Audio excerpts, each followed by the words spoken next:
Okay, yeah, she's good. But She's been a good foreign diplomat for a long time. Yeah. She's not bad.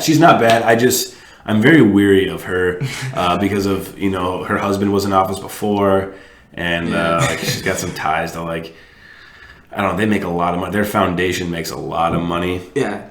And it comes from lots of oil-rich company, and it's all very. Bernie Sanders is very translucent. You can see where all his donation money is coming from. You just don't know with anyone else, and I think that's kind of scary to me.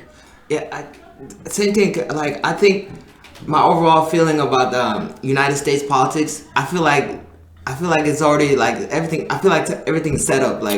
Everybody knows who's really in charge. I feel like everything's Well, I think that's the problem is we kind of know who's in charge, but there's so much money changing hands that it's tough to know what the fuck is going on at any time. And so that is the super frustrating part of where it's I have friends that they're not going to vote in the caucus. Hell, they might not even vote in the presidential election later this year, And at some point, can you blame them? If they don't have any faith in this system, why would they buy into it and waste their time and energy into figuring out who they want to vote for if they just believe that they're going to do whatever they want when they get in office anyway? So, but, I've always been very into politics, for better or for worse. I was thinking about that not that long ago, actually. I think comedy is something that, because I used to be one of those people, you don't have Facebook though, but people on Facebook will always be posting their political opinions and all that sort of thing. And I was totally like that. And I feel once I started comedy, it was kind of well, I'm not changing anyone's mind online. If I'm going to try and make some sort of political point, I'll just do it on stage. And I'm just not going to waste my time typing that out on the internet. Yeah. Yeah, why don't you have Facebook? I'm going to keep interviewing you. Why don't you have Facebook? What's up with that? Well, I had it. Yeah. And then I think I lost the password or something. Oh, okay. So I think it's either deleted or it's still out there. Yeah. For comedy purposes, I say you get one back. Okay. Yeah. I just you said you were talking earlier how when you're on stage you can say something and somebody, instead of somebody thinking it's a joke, they what's it called? Relate? Yeah, they relate to it. Yeah. And this guy is speaking something. Sure. So yeah. I guess what do you mean? What do you mean? How? What do you want to have someone relate to? Sure. I think that's a tough question. Just relate to me, I guess. Which when I was living in rural Wisconsin, getting a bunch of blue collar 50-year-old people to relate to some long haired hippie on the stage, that's kind of tough to do. But I guess just we're all in this I think I said it earlier. No one asked to be born. And so a Rick and Morty quote. None of us asked to be here. And so we're all just kind of in this we're just fucking going through life trying to figure it out, man. And I think that's what my comedy people always ask, people who've never seen me do stand up are what's your are you observational humor, or are you this or are you that? And it's dude, I don't fucking know. Yeah. And I guess to put it, it's just I'm sharing my life experiences and thoughts, not necessarily experiences, but things that I think and connect. And so I guess I'm just trying to get people to relate to this sort of the fucking absurdity of life, just how we're here, and just sharing in general life experiences. But I mean, if I can get someone to relate about a fart joke or something, hey, that's fine too. If I don't connect with them on some existential level, I don't really care. I just looking for a laugh, man. That's all I'm looking for when I'm up there. A little bit of laugh and a little bit of approval. Yeah, I think life is already trippy enough. Yeah, totally. So adding the drugs and stuff. Sure. See, that's funny. Life is very trippy in that sense. And I guess I do it, and I won't speak for anyone else, but it's kind of a numbing effect to where I don't have to think about those things. Or I love smoking weed. Sorry, Grandma, if you listen to this. I do. I really do. But it's beneficial for me, and maybe not necessarily health wise all the time, but mentally, I I almost kind of need it at this point where it's like this unwinding thing. If I'm like super anxious and like built up about something, whether it's, the existence of life, like why are we here, or if it's like, oh shit, I'm poor and I need to figure out how to get money. Like, if it's just something, if it takes your mind off it for a little while, it's the same thing with comedy. Like that's another reason why I like doing comedy is if you get a room full of people, right? And ideally in comedy, it's like a small, intimate room. Okay, so there's 50 people in there. Odds are there is someone in that crowd that's having a shitty time right now. They're having like a shitty, rough go of it in life. And if the 10 minutes or 15 minutes or 5, whatever it is that you're up there, you can make them forget about their shitty existence or whatever it is. If you can take their mind off of it for just that 5 minutes, I think that's so powerful. That's crazy. That's cool. Like my words are gonna make your life a little bit better for that like little amount of time. And maybe you'll go to work later in the week and you'll like chuckle about the cool comedy show that you saw on the weekend. Like that's powerful. And I think weed's kind of like that for me. I guess like it just is like takes the edge off, and I can relax and like not worry about stuff, not worry about why the fuck electrons do the things that they do. You know what I mean?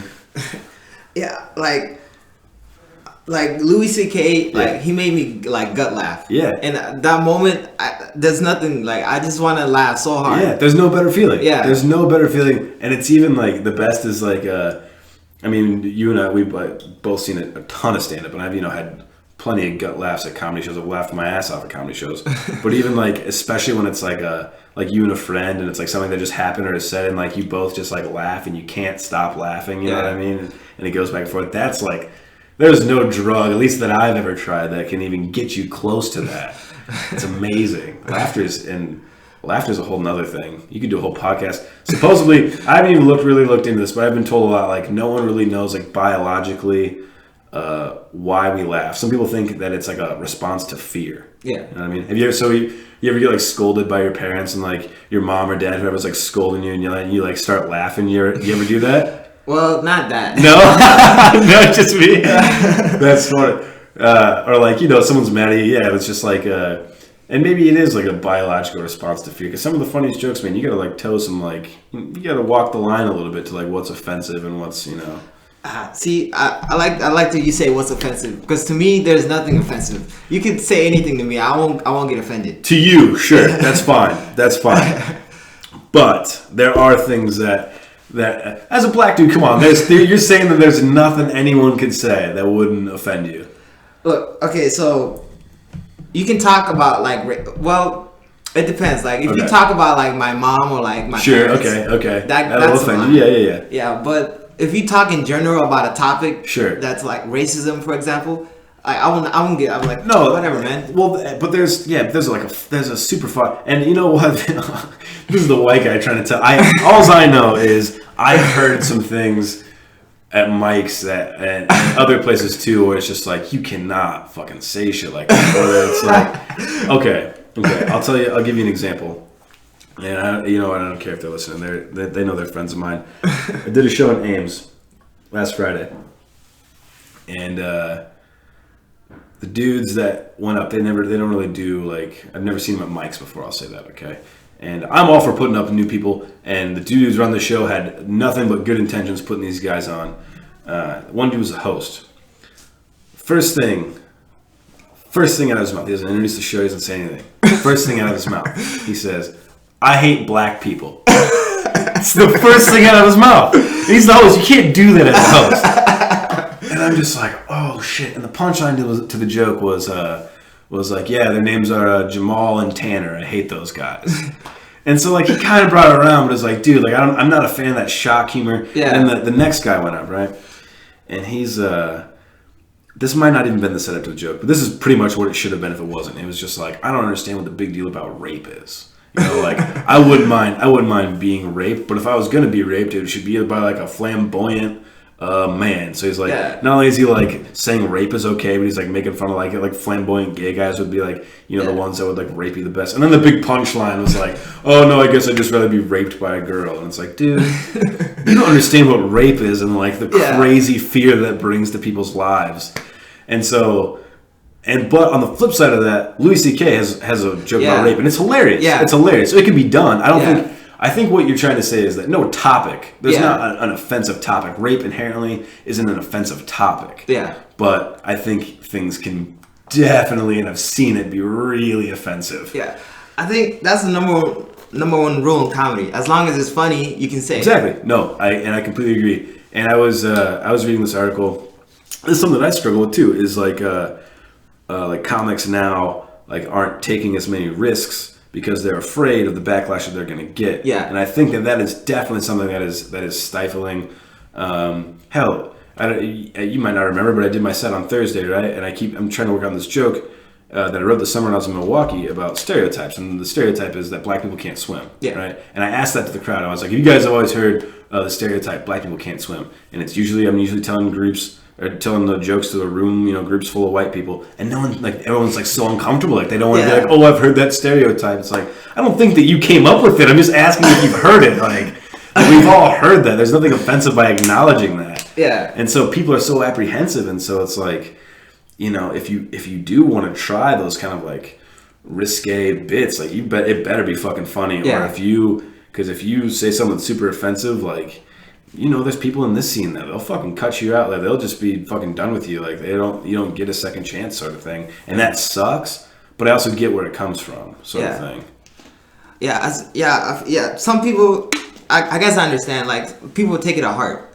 Yeah. Right. You hurt them personally. Right. Exactly. And that's a tough line because then it's like, well, hey, I'm up here just trying to tell jokes. I'm not and I think you can tell intention. If there's persons intentionally being racist, sexist, whatever it is, just for pure shock factor. One, I don't think that's really comedy, and you can tell if they have ill intentions. I think you can kind of tell that sort of thing, and sometimes not, and definitely sometimes not, but. I get where the apprehension comes from, not only from comics, but also audience members, where it's in this PC society or whatever, political correctness or whatever. Even laughing at the wrong thing, I feel like people are afraid if they do that, they could be chastised because they thought it was funny. And it's a tough fucking thing, man. I just don't like how 2016 is starting out. Yeah, well, get used to it, I guess. I don't know. I don't think there's any going back. Yeah, I have a second YouTube channel. Okay. And I love the comments on that channel. Yeah. Because there's always a number one supporter. Right. And there's a complete opposite right next to him. And I'm different people, man. I don't know. Although it is you whipping away. Is that the only video on that channel? Is just you beating a young white? How old were you in that video? I was 18. Okay, how's the other kid? 18? 10. No, really? Oh no! That's hilarious. Oh, that's funny because I remember you say his mom doesn't like me anymore. So she wasn't a big fan of it or whatever. Yeah, That's funny. At the time, I thought it was so funny. It is funny. But I can understand out of context why people especially his mom. Oh shit, that's funny. Yeah, well. I was watching Roots, and one of my favorite scenes of Roots, I think it's the second movie. So I've never seen it. You're gonna have to fill me in. I don't know about Roots. Okay, so this slave Kunta Kinte. This not. I don't know the whole story, but they bring him over. Right. They change his name to I forgot it. They changed his name to some white name, right? Okay, sure. That's a famous Matthew or something. Yeah. Oh, okay, yeah. Okay, I know the famous scene you're talking about. Yeah. Okay. So in the second movie, he's escaping from his slave master, and he's in a barn or something, and he's literally in a track stance. What? All right, I'm about to take off. Yeah. And I'm like, that's funny. Yeah, it is. That is funny. I was like, dude, come on, man. Yeah, cheesy stuff like that is always very. So that's the PBS thing. Wasn't someone talking about Roots on PBS? It's a movie or it's a show? The movie Roots. Okay. Well, that's like someone else said. Have you ever seen the movie Blazing Saddles? No. Okay. You should watch Blazing Saddles. Yeah, I just like I like Dave Chappelle. Yeah, his first skit, and I think that's what inspired me to do skits on YouTube. Okay. The blind black guy who's he's in the KKK. Yeah, it turns out to be what. Yeah. I was like, that's incredible, man. Yeah, that's great. Yeah, Dave Chappelle. So who's like your big? Do you identify with like black comics more than white comics? I think it's 50-50. 50-50, that's fair. Yeah. I feel that way too, kind of, actually. Because it's a different style of humor sometimes. Interesting. Dave Chappelle, your favorite? One of my favorites. Yeah, totally. He's going to be in Milwaukee this week. I was thinking about going. That'd be interesting to see. He smokes on stage, you know that? Smokes weed? Yeah. No. Well, it might be rolled into the cigarettes. No, I think just cigarettes, though. Yeah. I think why George Carlin is one of my all-time favorites. I think because who's that? George Carlin. Oh yeah. He gives ideas to society. It's just insane, right? See, yeah. But I'm at the same time like it kind of makes sense what he's saying. No, yeah. The best way to I don't remember whose quote this is. The best way to like destroy something that you don't believe in is to make fun of it. You know. Yeah. And George Carlin, especially like because like early on, and like Carlin was like it was kind of like silly jokes and that sort of thing. Yeah. He didn't get like real political until like his later years, but I think that's like, I mean, do you like Jon Stewart or like John Oliver or like one of those guys? Like, yeah, same sort of thing where it's just like that to me is like what comedy should ultimately be, where it's like introducing these like sort of like you're saying, kind of like challenging society almost, like to look at itself and see how absurd it is and like to change, hopefully for the better, right? Yeah, Carlin was the king of that for sure. Speaking of comedy, so you have a like certain style, right? What do you want? Where do you want your style like to be like, or to be impersonates? I'm gonna redirect this question. What do you think my style is? Because I don't know that I have a style. If you were to describe it, what do you think it is?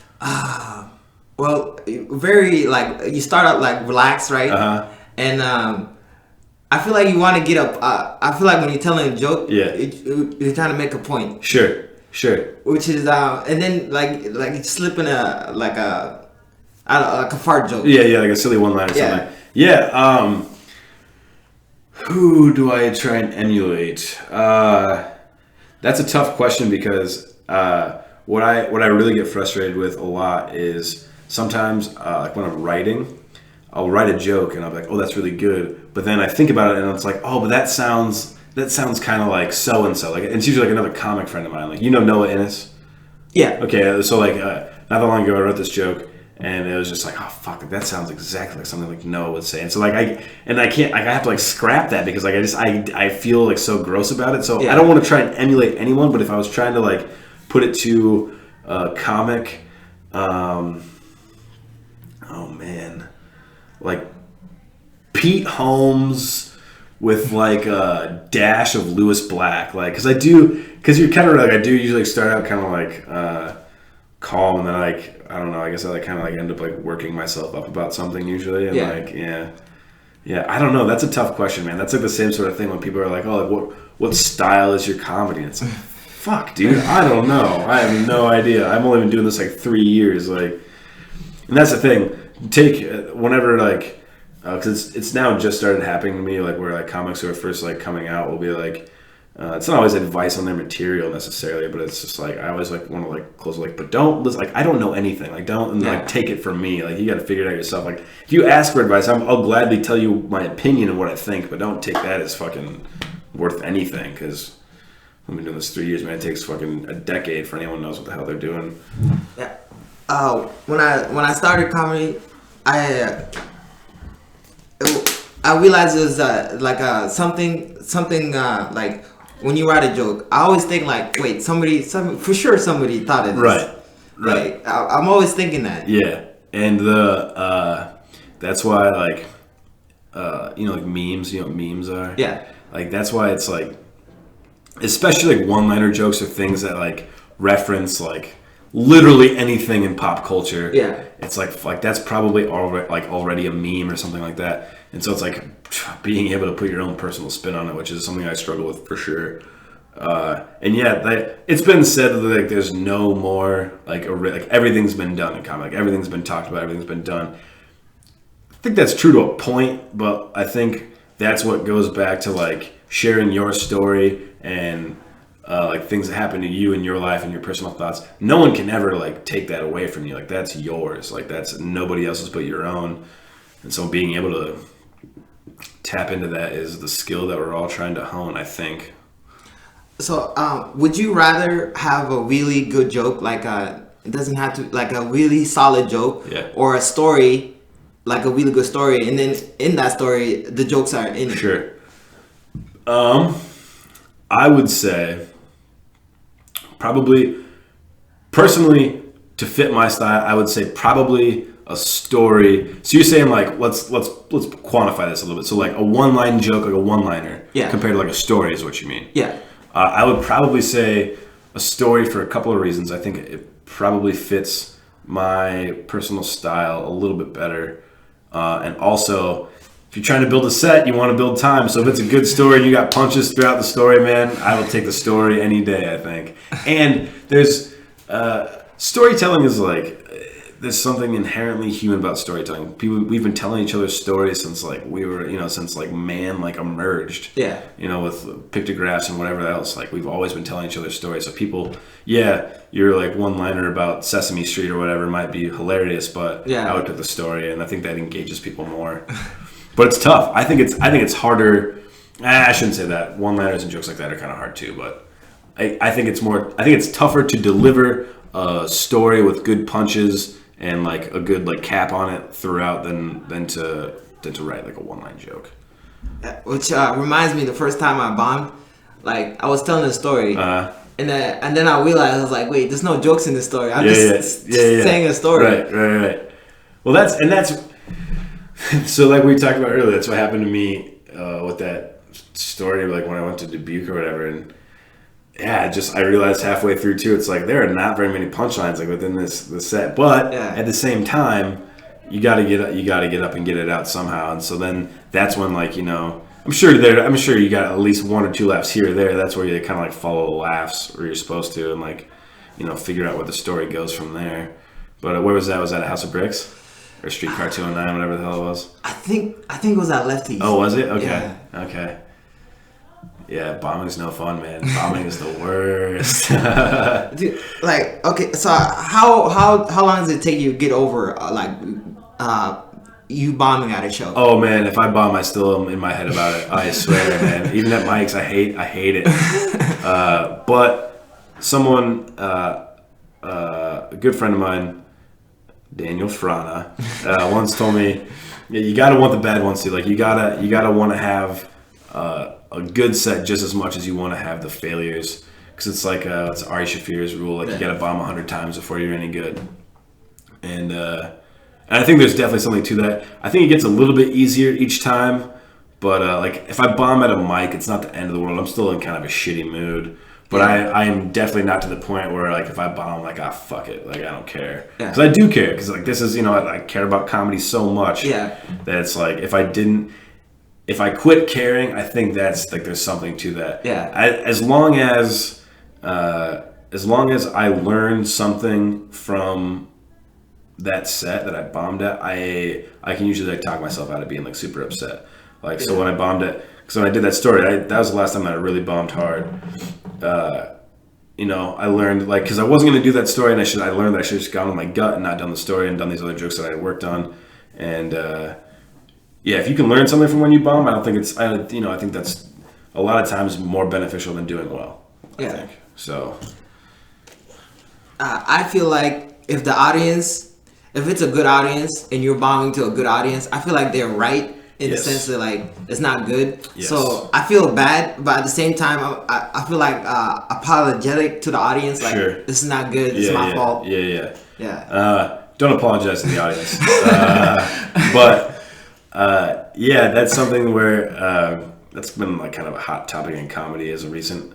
Is like blaming the crowd and like when that's okay, and like a lot of people say like you can never, because if you're a professional, you should be able to make anyone, like you should be able to go to any room, not necessarily crush, but like be able to fend for yourself, sort of thing. But I do believe that there is such a thing as a bad audience because I've seen them. Working in. That's why it's sweet to be back in Des Moines and I love Central Wisconsin, Cuckoo's Nest Comedy Club. They were in Wausau. They were so nice to me and gave me so many awesome spots. But some of those shows, pretty rough. That also comes from me, not only been doing this, for 3 years now, and also being at the time, my early 20s, long hair, trying to relate to these like small town Wisconsin people. They don't want to listen to a word I have to say, you know what I mean? But I had some great sets there too, and I was very fortunate, very very fortunate. Yeah, I always find it weird when a comedian is bombing, and I'm like, and they keep talking. I'm like. I get the if I'm buying I get a get. Do you just kind of see? It's even better. The best is when you're bombing, but then you just like you figure them out and you bring them back. Yeah. And like that's the real skill is to be able to like because a lot of people, and I'm guilty of it too. Like at a mic, you might go up with some notes or whatever, right? Yeah. But the real professionals, if you can go up on a stage, you got all your jokes in your mind. Say it's fucking dead room, no one's laughing at anything. If you can end up figuring those people out, like that's the true comics where they're just like, all right, you didn't like that, let's try this, and then they like find like kind of the groove and the rhythm. And I saw this feature one time. I was hosting at that comedy club I was just talking about, and for the first like 10 minutes, like he was just eating it. It was painful. I just had a bad set too, so like I didn't bring him up to a great room anyway. And then the last 10 minutes, he was just like, all right, you guys don't like that stuff? How about this? And I kind of got a laugh. And he's like, just like one after the other, and just got him by the end. He had like the crowd back on his side and like had a great crowd going into the headliner. And that's the goal, man. That's the goal. So I encourage you, if you're eating it on stage, just try and stick it out. Odds are it's probably not going to turn around, but hopefully you'll learn something, I don't know that I've ever seen. I don't know if I've ever seen you bomb. I can't say. Well, I don't know. I mean, I've bombed like a couple of times. Yeah. And we're always harder on ourselves, and it always seems to go worse in our head than it really does. Yeah. Except for the rare times where I've had it where like, oh yeah, that was a good set, and then I'd listen to it because I was like recording my sets. I'm like, that was horrible. Why did I think that went well at all? Yeah, I always go like, if I bomb, I'm like, wait, am I funny? Like. Oh yeah, no, that's hey man, you're gonna. I can't speak for all comics, but I think that's a reoccurring thing. I struggle with that all the time. Right? It's like, am I even like, because especially, this was a few weeks ago. I think you were there at the Last Laugh, and like, there was like these hecklers or whatever. Yeah. And my set wasn't going that well, and then I just like kind of like went off on them a little bit, and I got off, and like I was like, fuck, that was horrible. And then Martin Lathrop goes up right after me and just fucking crushes, just destroys. And it's the same sort of thing. It's like, am I even funny? Like, what am I even doing here? Yeah, self-doubt. I don't know if I hope you don't have a lot of it. I definitely struggle a lot with the self-doubt. That's a thing. I always get into that self-doubt, and then I'm like, and then I always go back to my sense of humor. Yeah. And I'm like, I'm always open to anything. Like, I always find like, I don't know, all types of shows. Sure. I always go back, wait, if I find something funny and most people don't understand why it's funny, yeah. I'm like, that's the reason why I am funny. Right. Yeah. Exactly. And that's like your unique perspective and things, and that's, yeah. And I think, like, inherently, you just sit through so much comedy.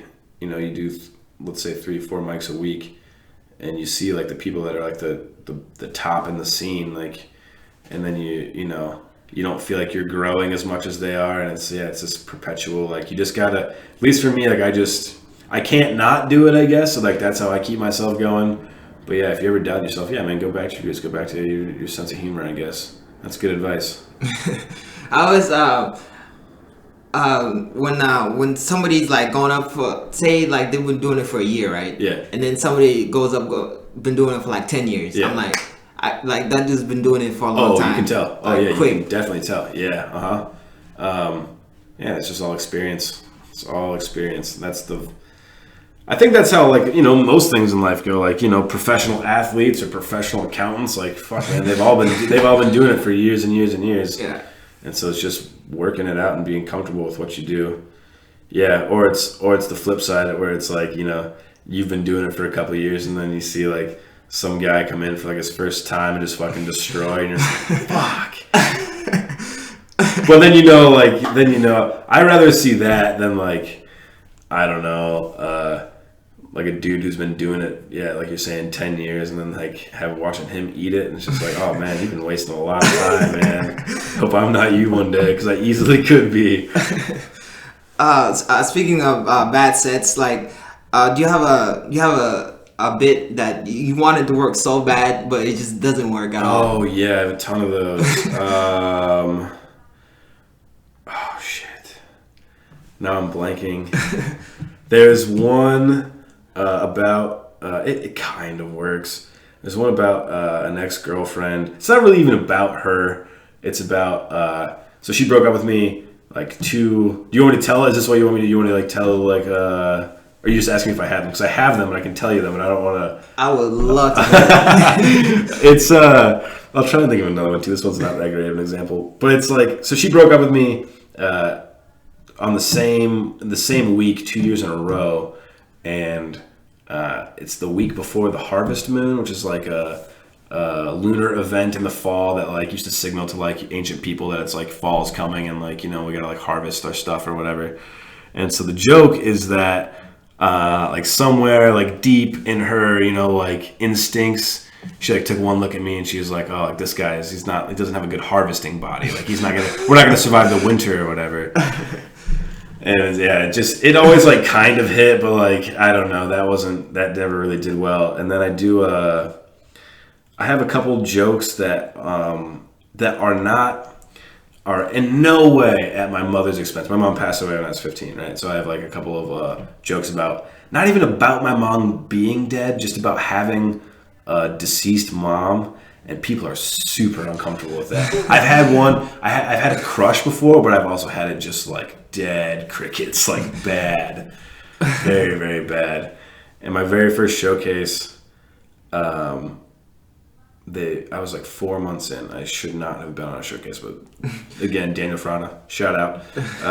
Very, very nice to me, put me up. And there's two comics on that bill that are now are friends of mine, two female comics. And one of them is a professor. She's like a professor of theater at the University of Iowa. And she also teaches like a comedy class, and she's so funny. She's hilarious. Megan Gogarty, she's super funny.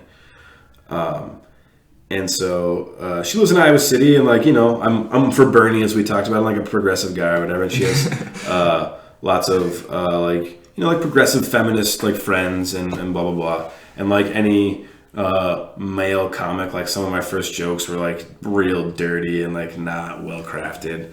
And I show up, and this room was like packed with like, you know, all of her and this other woman's friends.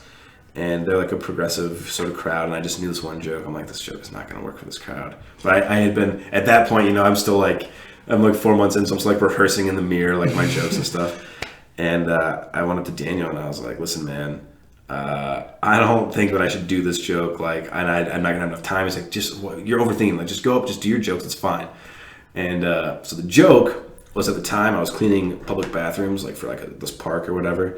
And I grew up with only like men in my house. I didn't have like really any women or whatever, so I didn't really know about like, you know, girls' periods and that sort of thing. And so I was cleaning out, they call it the sanitary napkin receptacle. They put like, you know, like the soiled tampons or whatever. And the joke is about like how, you know, like women, like you think like they're all nice and pretty and blah blah blah, but then they, you know, they go behind like bathroom doors, and it's like this like onslaught of blood and blah blah blah. And the end of the joke, I related women on their periods to cars when they're low on oil. And so relating a woman to a car is very offensive. And I did, but at the time I didn't get it. I was just like, I don't understand like why they didn't think that was funny. And I told the joke, and just dead silence. Like, you could have heard fucking 1,000. Oh man, it was so bad. I'll never forget that. And after the show, I went up and I just asked Megan. We hadn't really met yet. And I remember just being like, why is that joke offensive? You know, like what is offensive about that joke? And she proceeded to tell me, and that is actually the reason that ever since then, she liked me for having the balls to like come and like ask her like what was offensive about it. And that joke I won't say is one that I would have liked to have worked, but it's one that shouldn't have worked, and I found out why it didn't work. I just wish I had someone to tell me each time why a joke doesn't work. I have like a joke coach. That'd be nice. It's just it's so hard to just find like a good, I don't know, like funny. You want to take something extreme, right? And you want to make it funny. Yeah. But it's so hard to do that. It is, and that's the same thing we were talking about, where it's like if you can find an angle on it where, and I don't think it's so tough. I've like I said, I've been struggling with this too, like because you're trying to write and you're like, oh well, that might offend this person, that might offend that person, yeah, and so that stifles you a little bit. So it's like it's taking those, I guess this is like I guess what I would say. It's like being able to take those topics and get an angle on it where you can kind of make your point, but also like some people are going to be offended. I think like you're going to offend some people, but like as long as you're not being overtly offensive and like intentionally, we're talking about intention earlier. As long as you're not intending, like like oh women are sluts, right? Like it's like you can't really like that's not funny. So if you can find the line of where you're offending people but also provoking thought, and that's where maybe that fear response comes in with laughter, man. I mean, people are like uncomfortable, maybe they laugh about it, but yeah, it's not easy. It's that's why they say you get farther right and clean, because people feel more safe and that sort of thing, which there's a lot to be said for, because it can be tougher to write clean. For me personally, like I try to give less fucks about people's opinions. Yeah, I'm trying that as well. But like I was saying, like it just takes like that one time. So I heard this story. Do you know? Have you ever watched Seinfeld? A couple times. Okay, you know who Kramer is on Seinfeld? His name's Michael Richards. Okay, it was like 2007. You might have heard about this, but like he doesn't do comedy anymore, I'm sure, because of this. But like he was like getting heckled or something. Oh yeah. And he like went off and they said the N-word like like 1,000 times to this one guy. Yeah. And I guess the story goes that he got off stage and like the host is on like going to introduce the next comic, and Michael Richards says to the other guy, he's like, yeah, weird crowd tonight. And like that's what he thought. He thought it was a weird, like he didn't like offend anyone at all. I was just like, no, dude, you can't do that. Yeah, see, that's so funny because Louis C.K. he says the N-word all the time. He on stage. He does. And people like don't care. Yeah. Well, and that's the thing. Like, he has a joke about the word. That's good. And that's what I think people get in trouble with a little bit. Is like, we can talk about what Louis C.K. does on stage. He says the N-word. He talks about rape and all this stuff, and he can do that because he's been doing this for like 20 some years or however long he's been doing it. And so to be like, well, Louis C.K. does it, like, why can't I do it? It's kind of like, it's like a little kid wanting to duck a basketball. I was like, well, LeBron James can do it, why can't I? And it's like, dude, you're not there yet. Like, yeah. So, not to say that no one should be I don't know. That's. Yeah, personal preference, I guess. If you can pull it off, hey, fucking more power to you, man. Man, I think that's my main goal in life is to what, be able to say the N-word on stage? I think you can already do that, man. I think you are in the category of people that is okay for you to do. I could be wrong. Maybe I'm wrong. I don't know. Political correct society. Who knows? It's always funny to me when people are uncomfortable. Like it is. It's full. Well, it's that's part of the fun of being a comedian, right? Making people uncomfortable. Have you ever like I don't know, like you said you went to a small town in Wisconsin, and the crowd is now your age, right? And you trying to tell your jokes, right, and they're not relating, and then all of a sudden you say something that's personal to you, and they start laughing, right? And it's something clicks. Yeah. And I've also been told that the best way, especially if you're like in like an uncomfortable situation like that, not necessarily uncomfortable, but like you think it might be hard to get the audience on your side, if they're going to be apprehensive, is to just introduce yourself. Like, I'm AJ. Yeah. I'm 24 years old. I grew up in Des Moines, Iowa, and then like have some quick joke like right off the bat. Yeah. Just so like that makes them more comfortable with you. But like what you're saying is, I have one bit. Like if it's an older crowd, I have a bit about my grandma owning a gun, and that usually like seems like any age group like that typically will like get them like laughing and on my side. But as that joke gets older and older, I like get more and more sick of telling it, and I feel like people can kind of tell that like it's like an old joke, or like I don't know, that I'm just not as into it. But yeah, it's having someone like you were talking about earlier, having like some solid jokes in your back pocket, just like fire out, and then if those bomb, like hey, you got to find something else. You got to do some crowd work at that point. I don't know.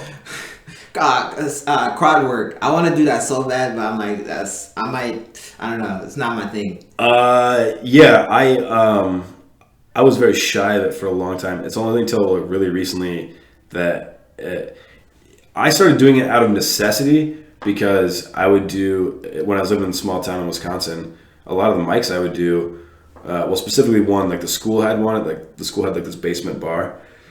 And because, only in Wisconsin will the university serve you beer. That might be a thing here, I don't know. But, and so like there's a bunch of pool tables, and like no one's really paying attention to you. And so like I would go down every week, so like they were getting used to me coming and people would listen. But usually like the things that always did the best were just like talking to people like in the crowd, or like telling people to like shut up, and like, interacting with them that way. So I started doing it out of necessity, and it doesn't always work. But I've definitely gotten better at it. But I think if the opportunity, don't seek it out. Like there's at least that's what I never try and like seek it out unless it's like, needs to be addressed. Do you know who Todd Berry is? I do. I think he has a special. It's called Crowd Work. Crowd work, yeah. He just does crowd work, yeah. Yeah, isn't that nuts? That's crazy, yeah. Dude. I couldn't do that. But people love that. People eat that up. Like if it's someone right in front of you and you just like, yeah, people love that shit, especially when it's like not them. But conversely, that's also why people hate sitting in the front at comedy shows, because they're afraid they're going to get talked to. Yeah.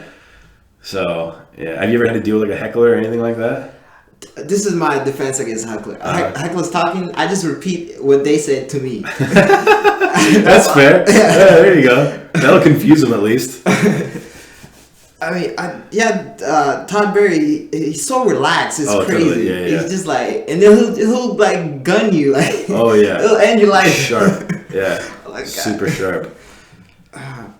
That's another thing about comedy. Like it's like you're having weapons. Like yeah, like, definitely. Dude, if you come at me like, dude, just be warned. Right. Exactly. And that people, and there's like lines that people have in like their back pocket, and like I think it's funny. I feel like comebacks to hecklers are kind of like this like secretly like traded commodity in the comedy world, where like if like someone like says something to a heckler, you're like, oh shit, that's good, like I'm gonna like remember that if like I can ever use it at a time or whatever, because they're not really jokes. Like it's I don't know, I don't feel like anyone like, you didn't write, some people do write lines like comebacks to hecklers, but like no one's gonna like get mad at you for like stealing that, what I mean? And maybe they will, who fucking knows.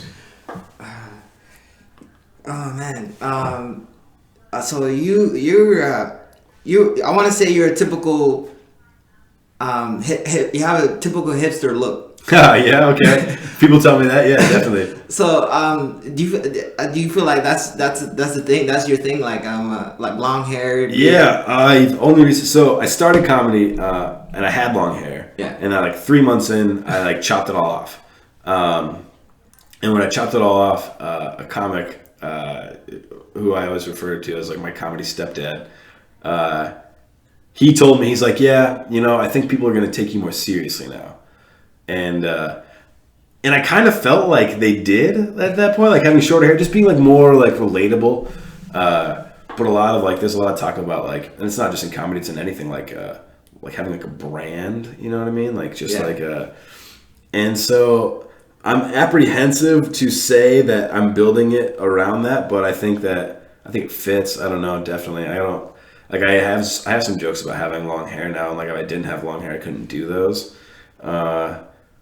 But I think, like the general, I don't think that I didn't start out like, oh, I should dress like this for like my comedy act. I think that just kind of like became a part of it. And if I dress like this, like I can more easily make fun of myself, because like I'm more self-aware, if that makes any sort of sense.